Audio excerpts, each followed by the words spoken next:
paz do Senhor. Paz do Senhor Jesus. Neste momento eu quero refletir. Quero refletir sobre a palavra, sobre a leitura, sobre a presença de Deus que nós precisamos nutrir, que precisamos manter na nossa vida espiritual. E nesse momento eu quero refletir na palavra sobre a ação do Senhor, no princípio de todas as coisas. A ação de Deus é a nosso favor. A ação de Deus a nosso favor. Porque Deus, Ele nos dá o Espírito, nos deu o Espírito Santo. Mas antes de Deus nos dar o Espírito Santo, Ele prometeu nos trazer o Espírito Santo. Ele escolheu um povo para prometer e para trazer o Espírito Santo. Sobre quem? Sobre o homem.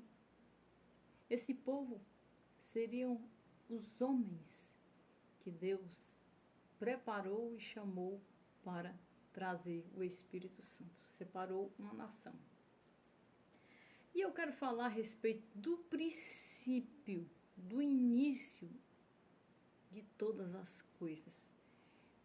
Porque nós só aprendemos os meios quando aprendemos os princípios. Por que que temos que receber o Filho de Deus e nascer dele? Porque o Filho de Deus é o princípio da salvação.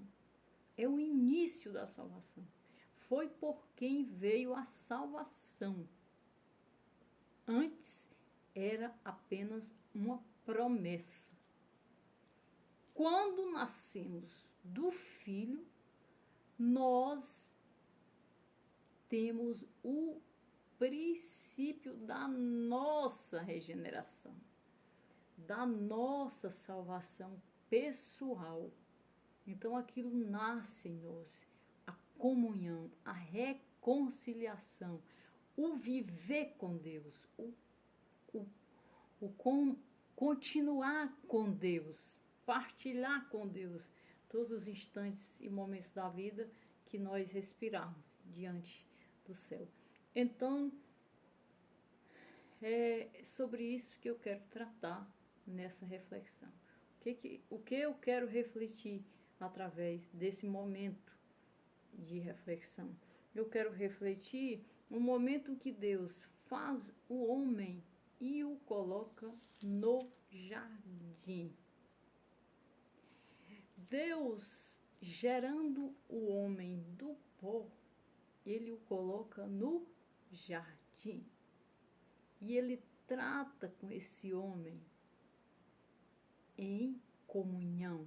Ele já entra os dois na terra em comunhão, em comunicação. Deus sendo autor e o homem sendo a criatura. Então, quando o jardim é habitado pelo homem em consciência, Deus estava em comunhão com ele. E por essa razão, o homem teve inteligência de colocar o nome em todos os animais, de discernir a floresta, o jardim, a sua companheira, a adjuntora, sua segunda adjuntora, e sobre o jardim ele se mover, andar, pensar, viver e estar. Então ele desenvolveu ali um racional.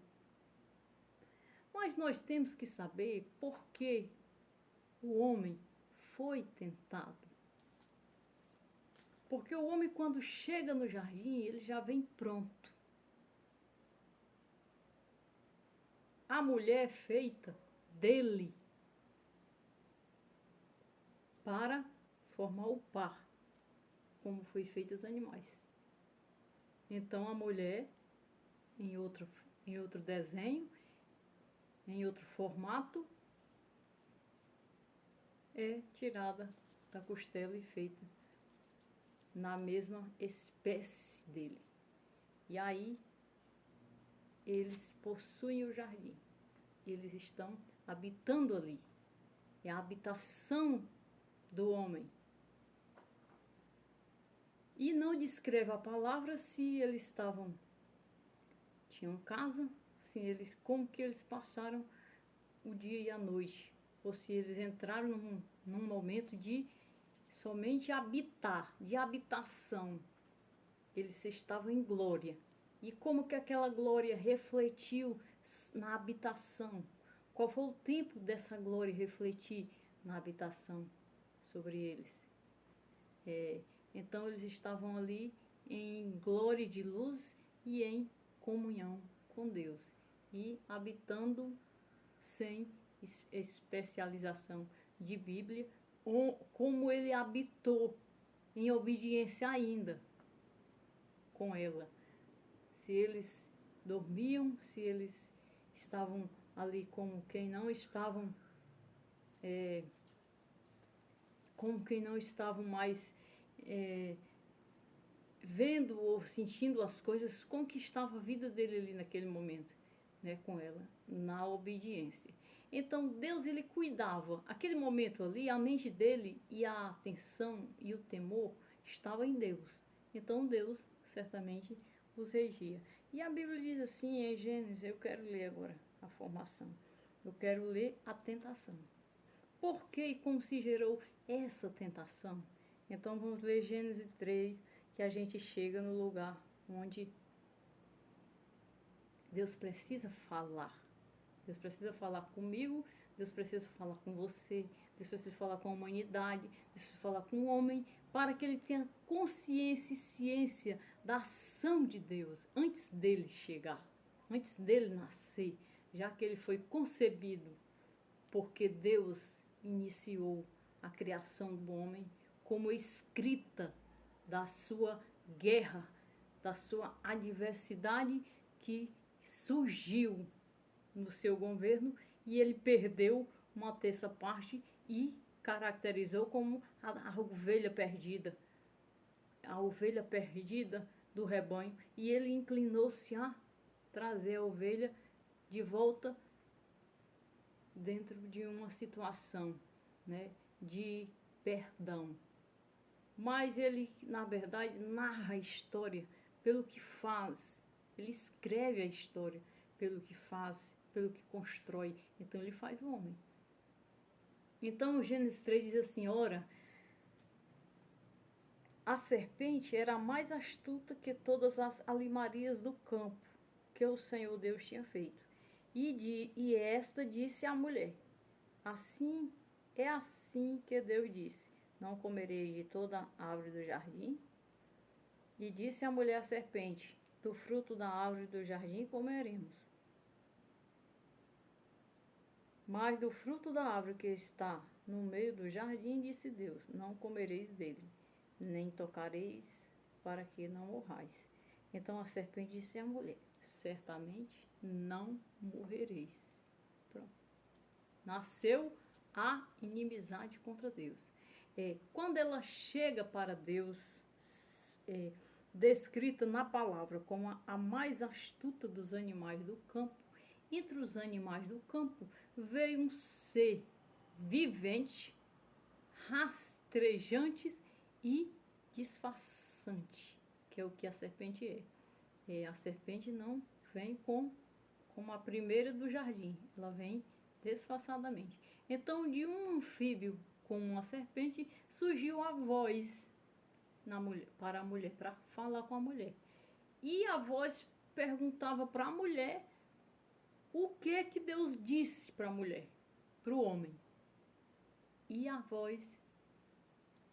serpente perguntava para a mulher. E a mulher explicou para a serpente que Deus havia dito que da árvore do jardim poderiam comer. Não poderia comer de quem? Da árvore que estava situada no meio do jardim.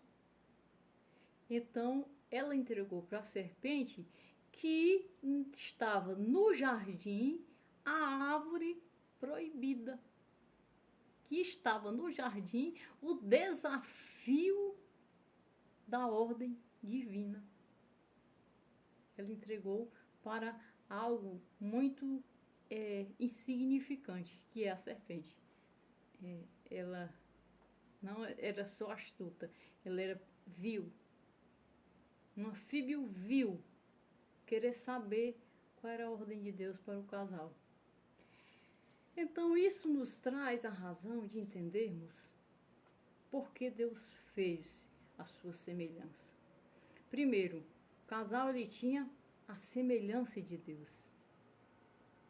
Segundo, o mundo foi criado em um precipício, em um lugar distante de todos os outros e um lugar de trevas, em escuridão. Quando ela chega para a mulher como uma coisa vil e conversa com ela, ela não ia despertar que fosse para lhe enganar. Se a vaca tivesse vindo perguntar, talvez fosse mais interessante e intrigante. Por que a vaca viria a mim? Então foi uma coisa bem disfarçada, um projeto bem astuto. E ela disse, não. E aí a própria serpente responde, certamente não morrereis. Então ela já conflita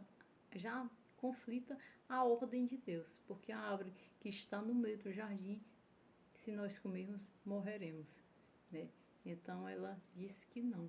E aí, ela diz assim, porque Deus sabe que no dia que dele comer, se abrirão os vossos olhos, e sereis como Deus, sabendo o bem e o mal. E aí ela entrega o que realmente aconteceria com ela em ela comer.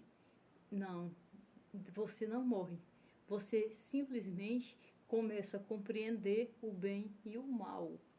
Uma coisa do lado de Deus era manter a inocência, porque eles estavam protegidos por Deus. E a outra coisa do lado do maligno era entregar e tirar a inocência para que o homem se tornasse a mente do maligno. O que era que o maligno mais queria ali? Ele queria a mente do homem. Porque é onde estava o entendimento. Então, onde estava a árvore? No meio do jardim. Aquela árvore era a árvore do conhecimento do bem e do mal. Ou seja, Deus não colocou na mente do homem o que estava na árvore. Ele só teria condição de saber o que estava na árvore e o que estava feito diante dos olhos pela divindade de Deus, se ele comesse da árvore. Porque a árvore tinha a mente do mal. A árvore desvendava o que Deus fez, que era a mente maligna. Então, quando ele comesse, ele caía da obediência. E o que ele queria? Ele queria a mente do homem. Porque a criação estava construída em um principado, o lugar onde ele foi lançado com a terça parte. Então, quando ele é lançado com a terça parte na escuridão das trevas, no principado, então ali ele habitava. E Deus, quando o homem em obediência, um homem criado na criação de Deus, a imagem de Deus, ele veio e perseguiu a mente do homem para também fazer desobedecer. Quando ele desobedecesse, ele entrava no homem, por conta da desobediência. Então a árvore simbolizava ele. A árvore simbolizava ele. Se ele comesse do fruto, ele comia do diabo. Por quê?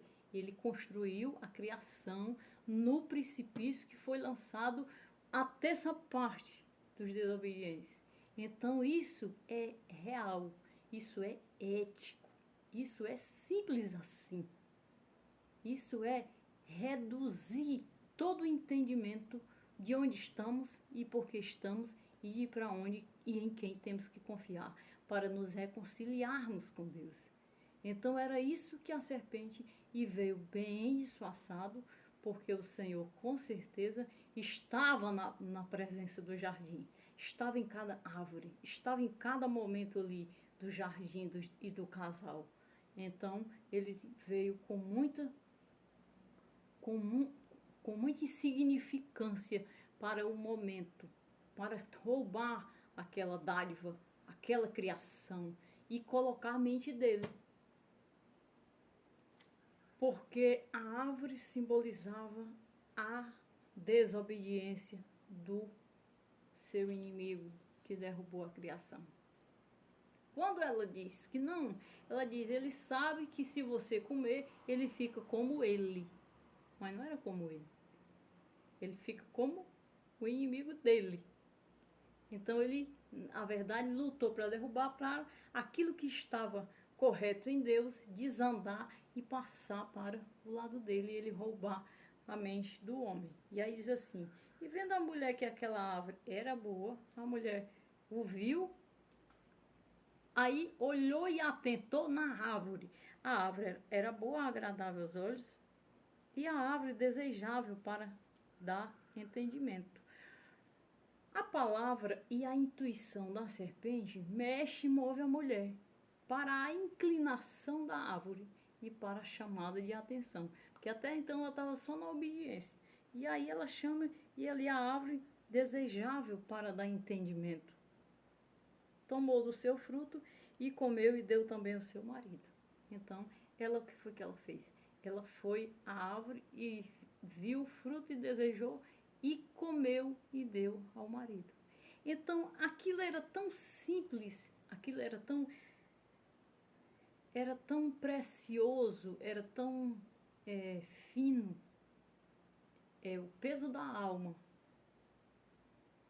e o peso da obediência, eles estavam empates em Deus, porque a leveza da alma e da obediência era muito simples para ser perdida na ocasião. Mas a leveza com que e a sutileza com que a serpente veio foi até maior, porque o inimigo veio numa serpente. Se tivesse vindo em algo maior, ainda causava impacto, ainda causava podia até causar espanto, mas veio algo bem intuitivo, bem inútil, bem insignificante, assim, bem diferente. E ela, ao mesmo tempo que ela ouviu aquilo da serpente, ela inclinou a comer do fruto e dar ao seu marido. E a Bíblia diz assim, então foram abertos os olhos de ambos e conheceram que estavam nus e cozeram folhas de figueira e fizeram para si aventais. O peso da carne e a corrente sanguínea do corpo, dos dois corpos de mesma espécie, tiveram salto e começaram a circular com força e com calor e velocidade, porque eles tomaram a forma quando a presença de Deus foi tirada na desobediência de comer, o entendimento do pecado, do peso, da iniquidade, do corpo, do sangue, entrou nos dois e a rapidez com que morreram do entendimento foi rápida. Então o entendimento morre muito rápido para eles. E eles sentem a nudez. E se vestem das folhas das árvores. Então isso é muito rápido que acontece. E quando abre o olho, já está dentro de uma situação de pecado e destituído. Pronto, então ele fez o que o diabo fez. Ele se destituiu da glória que havia sido feito, o homem. Ele se destituiu da obediência, da comunhão, da paz que estava sobre ele. Porque na continuidade com Deus, Deus teria dado continuidade ao mundo na qual ele vinha construindo em proteção. Em proteção e livramento. Mas caindo, eles perderam a noção de Deus e se encontraram abandonados dentro de uma nudez e um corpo cheio de carência, cheio de necessidade. A primeira necessidade que ele nota é a nudez e ele busca folha das árvores para se vestir. Então, até aí, ele já toma uma atitude pessoal, uma atitude de consciência, ele já se conscientiza. E ele não tinha consciência, porque ele ainda estava sendo feito, ele ainda estava sendo trabalhado, ele estava só em processo de obediência, porque ele não via nada antes. Ele passou a ver depois que desobedeceu pelo laço da serpente. E ouviram a voz do Senhor Deus, que passeava no jardim pela viração do dia. E esconderam-se Adão e sua mulher da presença do Senhor Deus entre as árvores do jardim. A voz de Deus naquele momento já podia ser um terror, podia ser um temor, já não era mais a voz espiritualizada que passava por ele e que lhe inspirava na vida que ele ganhou. Porque o valor dele ali era simplesmente a vida que Deus tinha dado. Não era a estatura, não era a imagem, a formatura do corpo.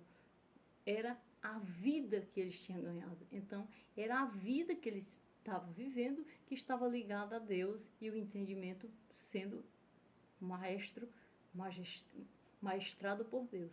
Quando ele faz o que Deus disse não faça, e principalmente a árvore, todas as árvores, você pode, só não aquela. E ele faz pela mulher, a mulher faz ele fazer, em um momento de desatenção, ele começa a reagir diferente e a voz do Senhor já é conhecida diferente para ele. E os dois caem em uma consciência aquela que Deus não projetava que ele nunca tivesse nele. E ele cai nessa consciência, a consciência da ciência do bem e do mal, que era justamente a árvore e que era justamente a consciência do diabo. Ele caiu na mão do diabo, então o diabo pegou a mente dele. Quando ele desobedece, é meu. Pronto. O diabo fala, é meu. Então ele toma a mente do homem. Tomou a partir de então. Quando ele toma a mente na desobediência, é claro que o homem não sabe. O homem notou que estava nu, mas não notou que tinha perdido a mente para o inimigo, que ele não sabia nem que situação era aquela. Então, a situação vai se desenvolver a partir agora da desobediência.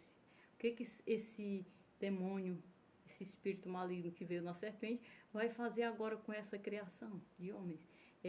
De Deus, ele perde o contato mais na frente. Mas a escrita fica entre homem e mulher, que concebe 2 filhos, e nenhum é manifesto o temor, e o outro é manifesta a ira e o homicídio. Então, isso tudo é escrita para o futuro e para a voz de Deus ser incluída na história da criação.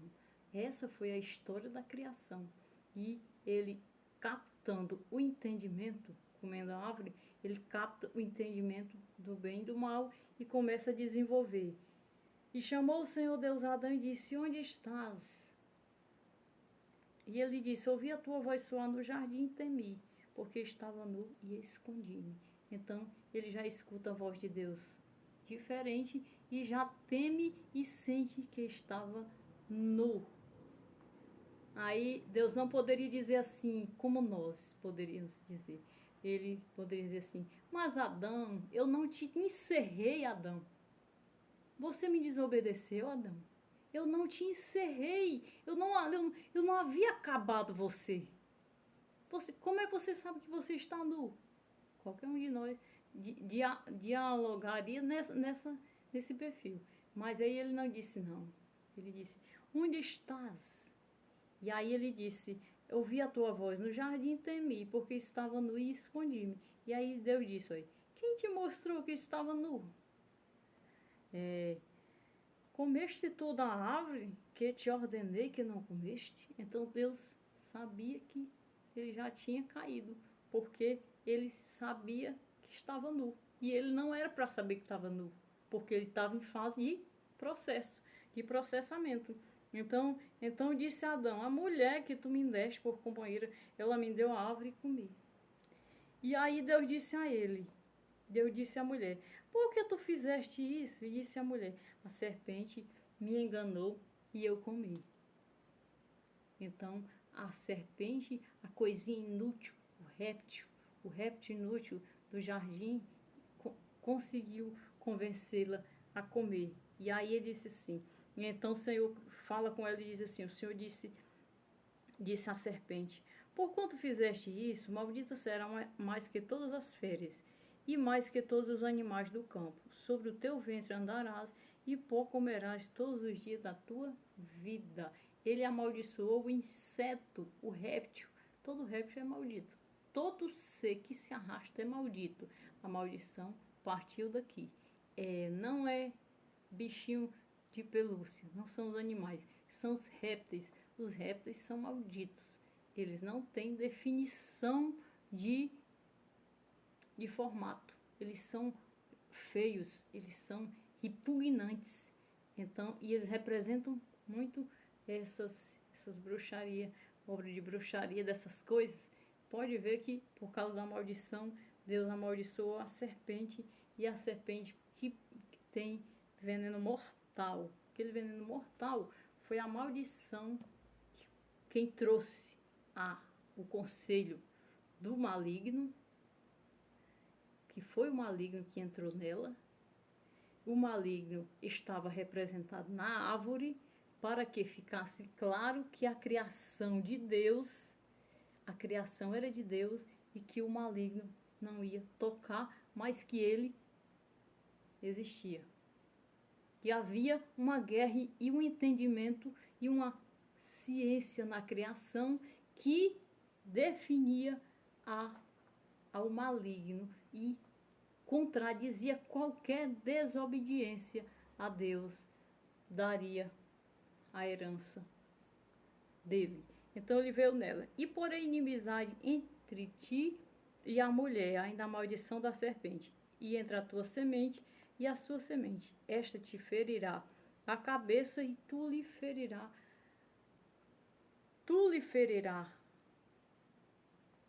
E esta te ferirá a cabeça e tu lhe ferirá o calcanhar. E porém inimizade entre ti e a mulher, entre a tua semente e a sua semente. Esta mulher te ferirá a cabeça e tu lhe ferirá o calcanhar. Então, com essa palavra, ele determinou a cabeça da serpente sendo esmagada. A morte da serpente vai ser pela cabeça, e a cabeça da serpente tem que ser esmagada. Então, toda morte da serpente justamente é pela cabeça. A cabeça da serpente, a mulher ia ter autoridade de esmagar.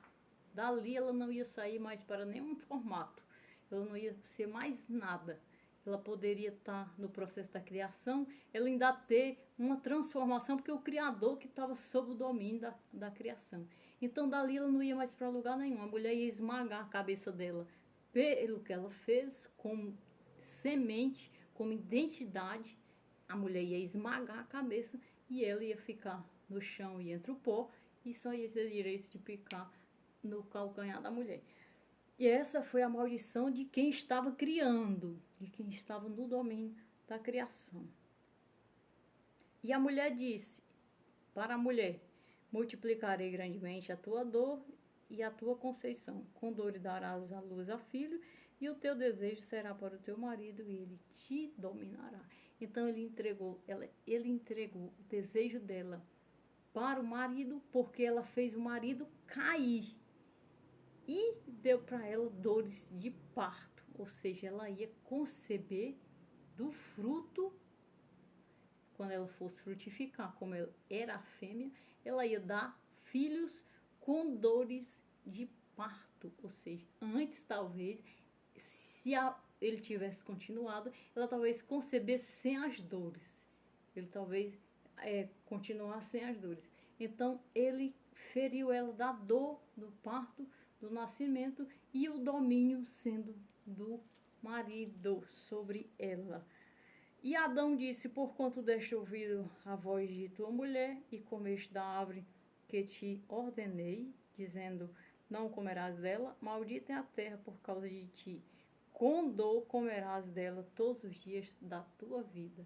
Então a terra herda a maldição por causa do homem e do maldito homem que se tornou Adão. Porque Adão recebeu a maldição da terra seca. Onde ele estava? Ele tinha sido colocado em um jardim.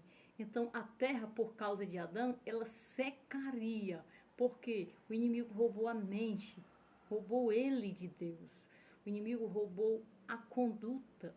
O Satanás, que era a árvore do bem e do mal, queria a mente dele e conseguiu a mente dele. E quando isso aconteceu, a terra secou, porque aquilo que era bênção, aquilo que era glória de Deus, o inimigo tendo posse, tendo contato ainda, ele já amaldiçoado, ele também amaldiçoaria. E foi isso que aconteceu. O homem, ele perdeu a mente para o maligno naquele instante, porque ele concebeu o entendimento e a mente maligna. Por isso que a igreja tem a mente de Cristo. E Cristo veio nos dar a sua mente, por conta dessa proteção de zelo e de aliança com Deus. Porque a mente de Cristo Cristo é o cabeça da igreja. E a mente de Cristo é a mente do salvo. Porque o inimigo roubou a mente de Adão. Roubou a mente do homem. Quando Deus o fez, Deus dominou a sua mente. E a mente dele era a mente de Deus. Então ele não percebia nada. Ele estava com Deus, ele estava em glória de Deus, ele estava em processamento de formação de Deus. Então ele não. Quando ele desobedece, ele perde a mente para o maligno, que era justamente, foi isso o projeto do maligno. E aí Deus amaldiçoou e a terra secou para ele viver da terra ainda, visto que tudo tinha sido criado pelo abençoador e pela bênção. Então, para ele conseguir restituir tudo, ou conseguir a vida naquela maldição que tinha sido jogado o inimigo, ele ia lavrar terra, derramar o suor com sacrifício, plantar a semente, para depois que a semente germinasse, nascesse, crescesse e produzisse, era que ele ia se alimentar. Então tudo isso caiu sobre as costas de Adão. Aí ele diz assim: espinhos e cardos também te produzirá, e comerás a erva do campo. Então ele ia comer a erva do campo, a erva verde que o mato desce, né? Que é justamente aquilo que o homem se alimenta, e ele ainda ia ter que lavrar a terra, porque ela ia produzir espinhos e sardos da sequitude, da sequidão. E aí ele disse: no suor do teu rosto comerás o teu pão, até que te tornes a terra. Então a vida dele, até retornar o corpo que o inimigo e a mente que o inimigo roubou, o pecado que ele concebeu do seu inimigo, até que o corpo voltasse ao pó, ele ia ter esse processo de sofrimento para viver, que é o preço da vida, que é a dificuldade de viver. O cavalo preto do Apocalipse é a dificuldade de viver. Ninguém nessa vida nasce e diz: a vida foi um mar de rosas, ou a vida foi fácil. Contudo, todo ser humano que nascer como carne dessa natureza, dessa espécie humana, ele tem processamento para viver. Ele tem dificuldade, porque essa situação aconteceu nessa passagem, nesse momento da palavra de Deus ao homem. Então ele passa por esse processamento até o fim da sua vida. Adão, ele passaria por aquilo. Ele estaria em guerra, em sofrimento, até que o povo voltasse a Deus e o Espírito voltasse a Deus, né? O povo voltasse à terra como era. Porque ele tirou da terra o pó para fazer mas a alma ele deu do céu. Enquanto eles estivessem em obediência, ele ia processar a criação, porque a obra é das suas mãos. A obra da criação é sua. Então ele contraiu tudo isso através da desobediência e do entendimento do bem e do mal. E chamou Adão o nome de sua mulher Eva, porque era a mãe de todos os viventes. Mulher, a a feminina da criação. E fez o Senhor Deus a Adão e a sua mulher túnicas de pele e os vestiu. Então Deus construiu túnicas de pele e os vestiu. Então disse o Senhor Deus: eis que o homem é como um de nós, sabendo o bem e o mal. Ora, para que não estenda a sua mão e tome também da árvore da vida e coma e vive eternamente. O homem é como um de nós, sabendo o bem e o mal. Quem era o nós? Nós era os anjos, nós era Deus, nós era o Pai, o Filho e o Espírito Santo que reinava no céu. Quando o inimigo se desvincula e se destitui, o Espírito Santo de Deus, o Filho nasce. A terça parte foi três pessoas que nasceu de Deus para reaver o que havia sido perdido. Então essas 3 pessoas nascendo, quando ele disse, ele é como um de nós, sabendo o bem e o mal, quando ele foi criar e onde ele criou a obra da criação, ele partilhou com nós, com esse nós. Ele partilhou com os anjos, com os arcanjos, ele partilhou com o Pai, com o Filho, com o Espírito Santo. Ali nasceu uma redenção, porque quando ele decidiu criar, ele já vinha decidido de redimir, ele já fazia para uma redenção ao homem. Mas o processo da criação, ele ia levar além, e ele tinha a palavra final para a obra da criação. Então, o que ele fez? Ele partilhou, e ele disse, agora é como meu... Porque Deus sabia que no jardim, ele tinha criado como criador, simbolizando o que havia perdido. E ele poderia formar uma terça parte ali de homens e mulheres, e seres da forma do seu poder. Então, quando ele criou, ele colocou a árvore da ciência do bem e do mal, que era justamente a razão pela qual ele havia criado, e a vida eterna, já sabendo e já prevendo que esse ser que ele estava criando como obediente era para ter a vida eterna, porque tinha a árvore da vida eterna. Ele comeu a árvore, a serpente enganou, e ele comeu a árvore da vida, do conhecimento do bem e do mal. Então ele conheceu. Se ele come da vida eterna, ele não iria morrer. Então ele guardou a árvore da vida eterna. Que a árvore da vida eterna era para a vida eternamente. Ou seja, aquela criação era uma criação para estar eterno no Pai.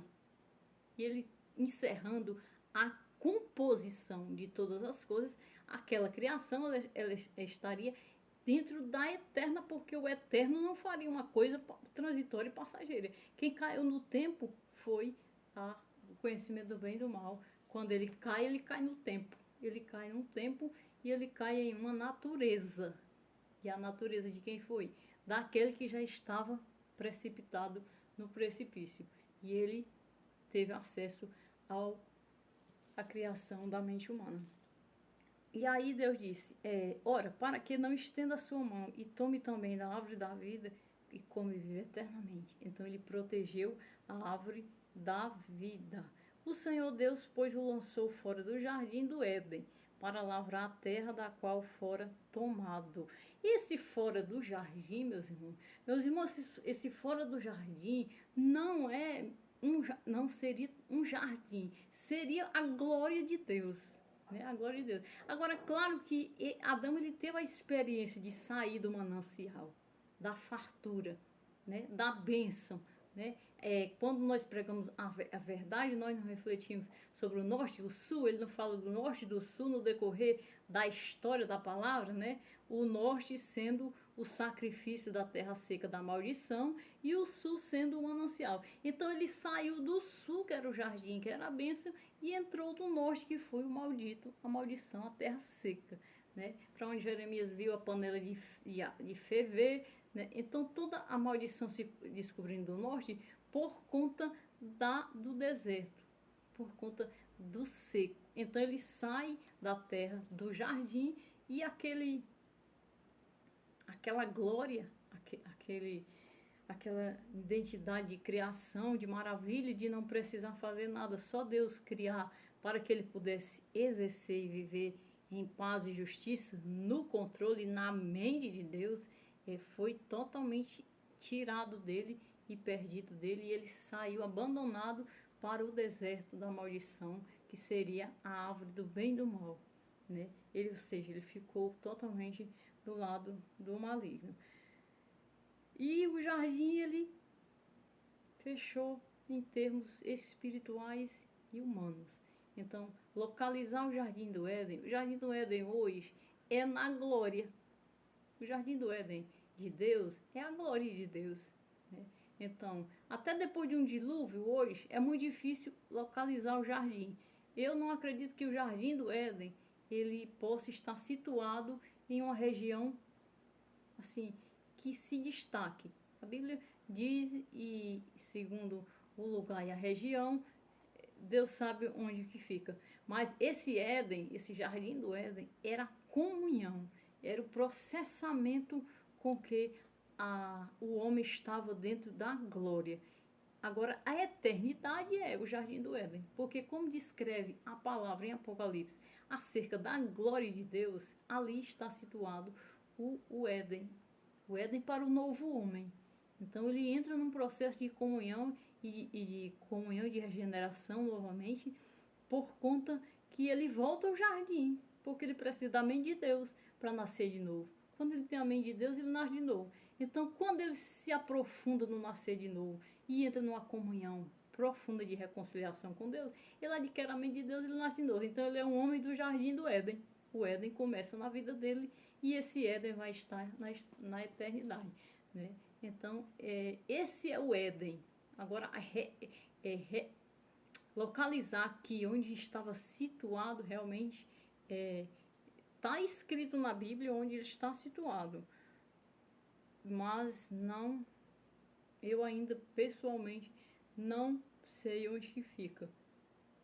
Não sei se é na região do rio Eufrates, mas um dilúvio, eu penso assim, que um dilúvio sobre a terra e uma arca boiando tempos e tempos, ela marcaria o termo de onde descer essa arca, de onde baixar essa arca.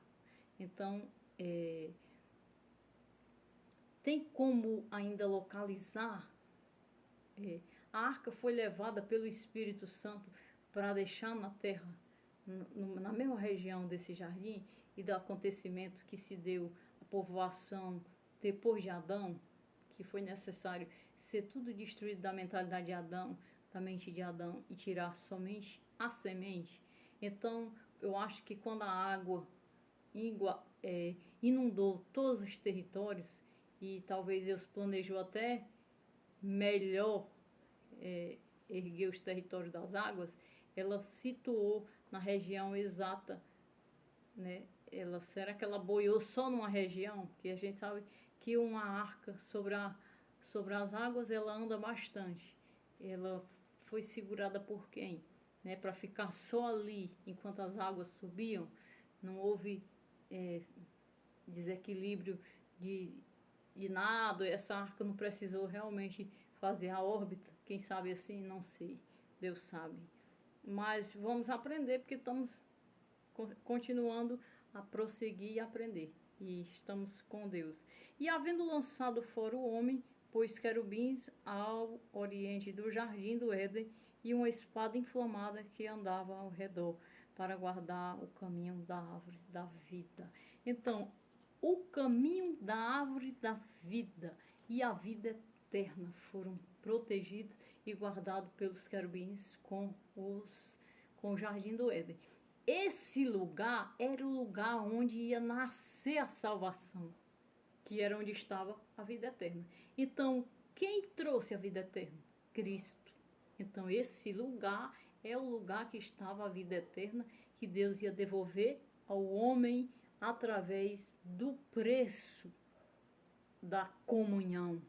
Porque para tirar ele de onde ele caiu, que foi o conhecimento do bem e do mal, que foi a concepção com a árvore, com o fruto da árvore, para tirar ele de onde ele caiu e da mente do maligno, que era a mente, essa árvore do conhecimento do bem e do mal, era a mente do maligno que ele ia absorver. Para isso acontecer, Deus traçou todo um plano. Deus salvou a semente, tratou a fé, precisou de fé, de confiança. Deus tratar a fé, salvou a semente,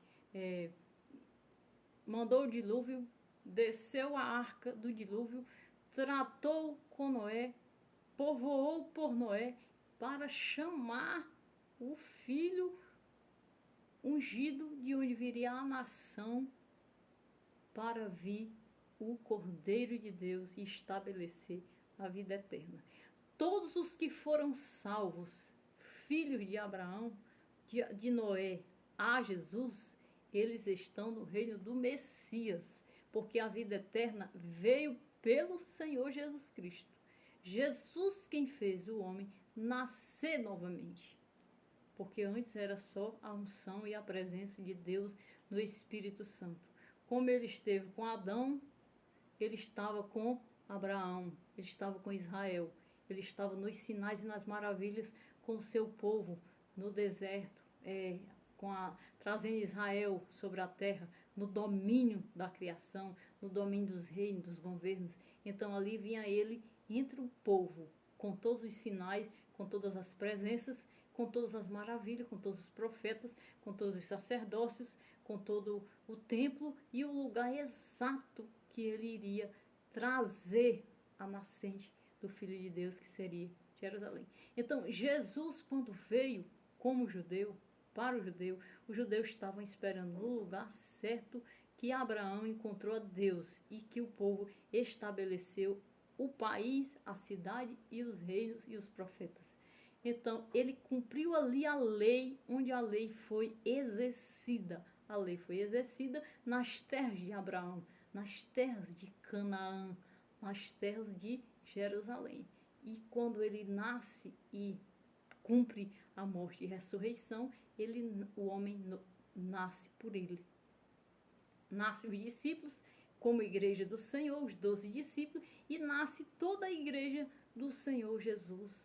E todo homem que nascer por ele vai saborear a vida eterna, que for salvo por ele. Então o homem começa a participar e a saborear a vida eterna, da árvore da vida eterna, a partir de Cristo. Então aí está a eternidade. Por essa razão, quando chegar o tempo da grande tribulação, quem vai para o aperto do processo é o juízo de Israel. Porque o juízo vem para Israel para que eles possam entrar na eternidade. Porque eles já foram embora convictos em abominação, convictos da fé e da descendência. Eles eram descendentes da lei, gerados da lei, mas mortos em abominação, eles não ainda estão com a salvação completada. Eles virão ainda testemunhar e segurar a fé e mostrar o quanto Deus é único em defender o seu povo e eleger a salvação por eles. Isso é um processamento intenso e espiritual que está descrito no livro do Apocalipse. Então, Cristo, ele vai executar a árvore da vida eterna. E ele vai abrir o jardim e dar a comer a todos aqueles que for salvos por ele do fruto da vida eterna, desta árvore. E aí será a memória da salvação nos altos céus. E eu refleti sobre isso e refletir sobre essa palavra, porque entender os princípios de como tudo aconteceu é fundamental para entender os meios e conduzir ao fim. E você querer ir ao fim conduzido pela palavra de Deus. Amém.